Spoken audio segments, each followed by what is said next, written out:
In this playthrough, we try a more direct approach of the Golden Cat mission. Co-creator directors Harvey Smith and Rafael Colantonio are here to walk you through it.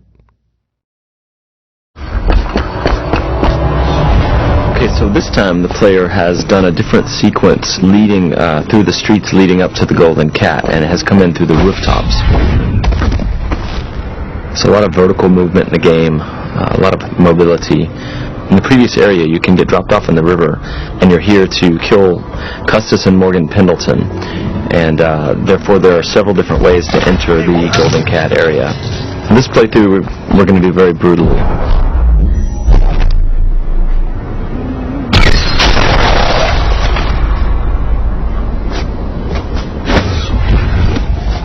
Are you okay? Now Morgan's on the first floor. Need to get the men in position. The ivory room. All I can tell you is it's very heavily soundproofed. I'll leave the rest to your imagination. Custis is easy at the moment. There might be just... Why would anyone pay for that? Rats, plague, lizard, bunch of crap.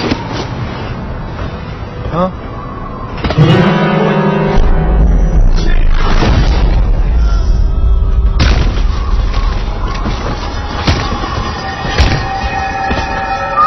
This is a drop attack.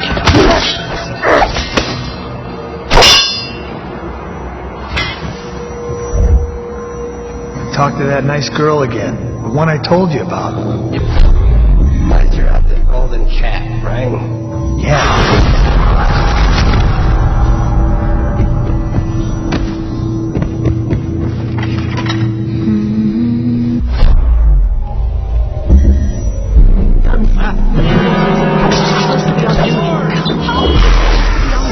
Obviously, playing this way has got consequences.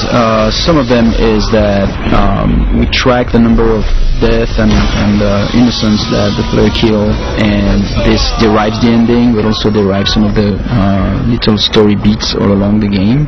And besides, playing this way is actually very consuming in terms of resource. So the player uses those resources like powers and his mana and his health potions, and he has to use them carefully.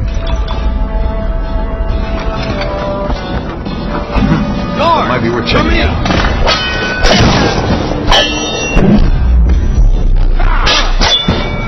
Take out his leg! So here the player stopped time just before the guards have fired their pistols, and he's planting a spring razor there. When time resumes, it will kill them both.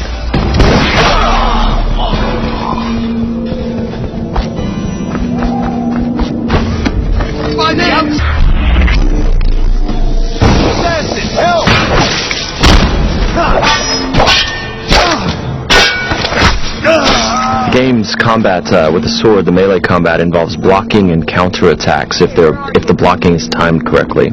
I hear you.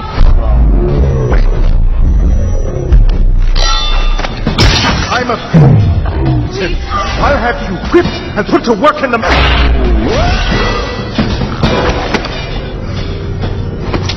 So both targets have been assassinated.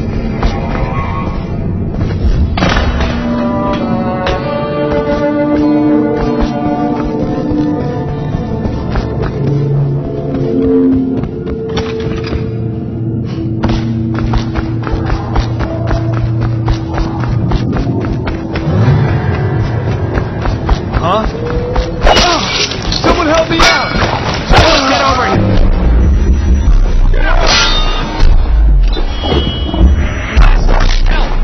Someone...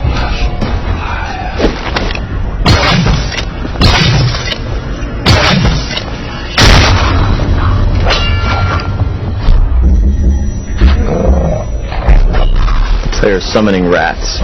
Once the rats are in the world, they're like little AIs.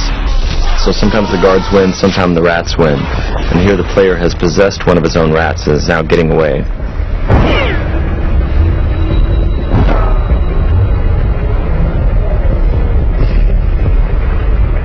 And that's the end of the violent, messy playthrough of the Golden Cat.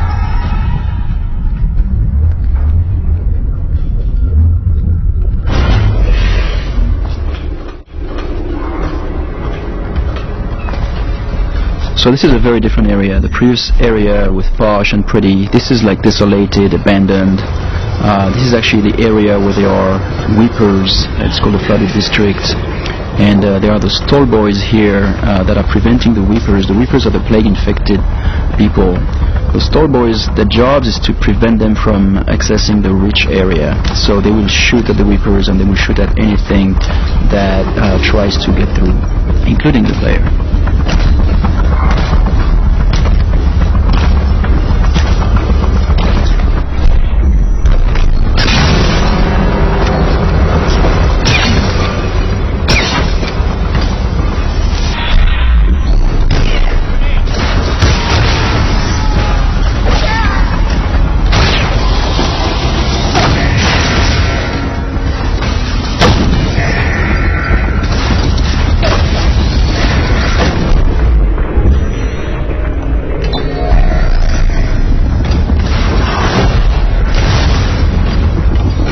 Using wind blast to bounce back the arrows at the tall boys.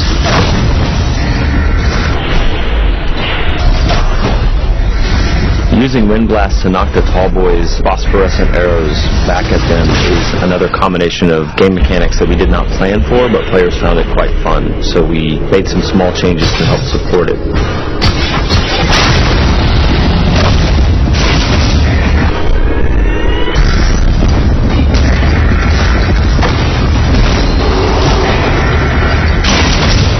These Stiltwalker guards, the tall boys as they're called, have vulnerable tanks of whale oil on their backs that they use for their incendiary arrows. And so periodically the player is shooting at those tanks, stopping time, trying to get behind them.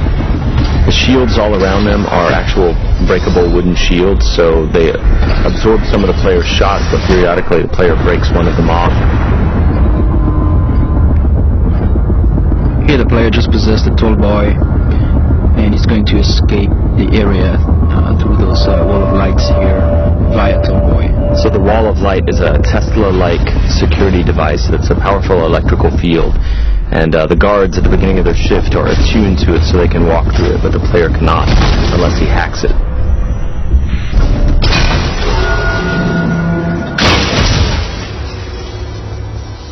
Thank you for watching. For an alternate approach, check out youtube.com/Dishonored or Dishonored.com.